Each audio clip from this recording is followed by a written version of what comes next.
Sabe, a nossa vida digital é quase como um sítio arqueológico, né?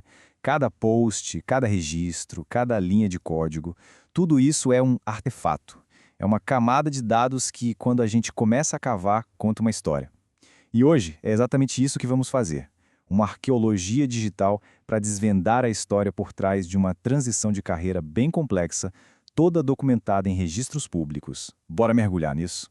Bom, a nossa escavação começa com este artefato aqui, um CNPJ. Para quem não sabe, é como se fosse o RG de uma empresa no Brasil. O registro mostra que em 2019, Pedro Cortes fundou uma microempresa têxtil, mas em 2021 ela foi oficialmente baixada, ou seja, fechada. Para muita gente, a história terminaria aqui. Ah, um negócio que não deu certo.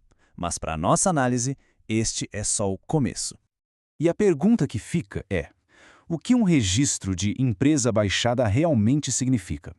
É o fim da linha ou o início de um desvio, de um novo caminho? É isso que vamos escavar agora, camada por camada. Vamos para a primeira parte, então, as pistas de uma empresa encerrada.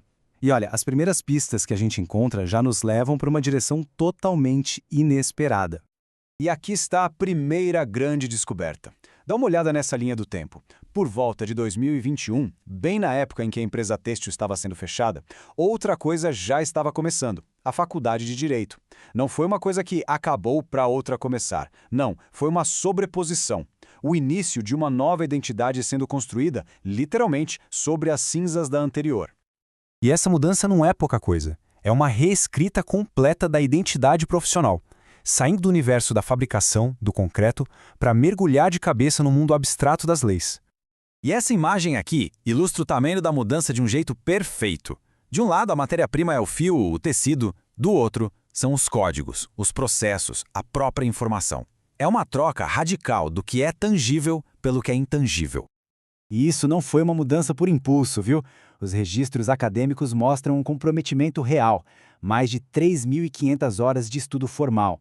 Isso não é só frequentar aulas, isso é construir ativamente uma nova profissão. Agora, o interessante aqui não são só as notas altas nas matérias de direito. Olhem só isso, nota 9.0 em segurança da informação. Bingo! Essa é a primeira pista de que existe uma outra camada nessa história. Uma fusão de interesses que os registros formais mal começam a sugerir. O que nos leva, claro, à próxima pergunta da nossa escavação. Como é que um empresário do ramo têxtil se torna um estudioso do direito com um pé na tecnologia? Os registros formais contam uma parte da história, mas as camadas mais profundas da presença online dele, elas revelam o resto. Nesta fase da investigação, a gente encontra dois elementos-chave: uma habilidade técnica que estava totalmente fora do radar e a dura realidade dos concursos públicos, que é um teste não só de conhecimento, mas de pura resiliência. Dando uma olhada na produção intelectual online, o perfil fica ainda mais fascinante. Não é só sobre leis. A gente vê análises do Diário Oficial, filosofia política, mas também sobre código e justiça algorítmica.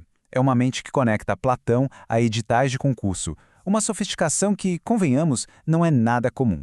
E se ainda restava alguma dúvida, aqui está a prova concreta. Uma análise técnica super profunda da plataforma SoundCloud, apontando instabilidade, falhas de segurança e débitos técnicos. Isso vai muito além da teoria. É um conhecimento prático, autodidata e altamente especializado. E com certeza não é matéria da Faculdade de Direito. Então, o ponto crucial é este. O que descobrimos aqui são duas identidades que correm em paralelo. A persona pública, do estudante de direito, clara e documentada, e a identidade oculta, do analista técnico, que opera nos bastidores, meio que desmontando a arquitetura digital do mundo. Mas ter as habilidades não garante a vitória.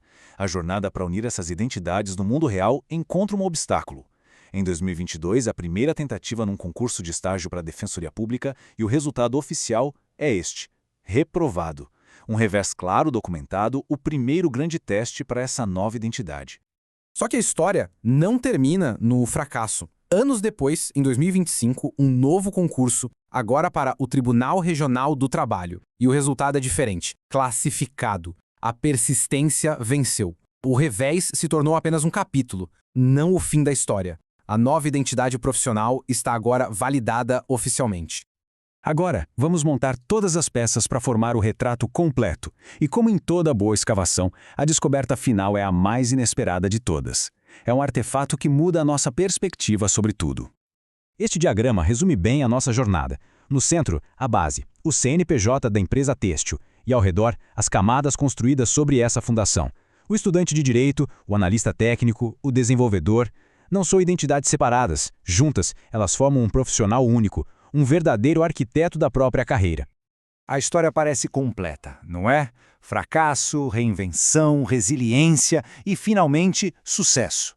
Tudo documentado.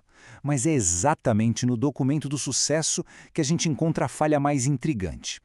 E aqui está, o fantasma na máquina. À esquerda, a prova para olhos humanos. O nome de Pedro Cortes está ali, na lista de classificados, inquestionável. Mas à direita, o resultado de uma busca digital, por texto, no mesmo documento. Nenhum resultado encontrado.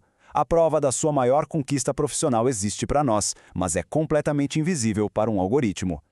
E essa anomalia nos deixa com a lição mais importante de toda esta investigação. A verdade ainda precisa de olhos humanos. Nossos registros digitais são poderosos, mas também são frágeis e imperfeitos. A tecnologia é uma ferramenta incrível de escavação, mas a análise crítica, a verificação humana, continua sendo essencial para entender o que realmente encontramos. Isso nos leva à reflexão final.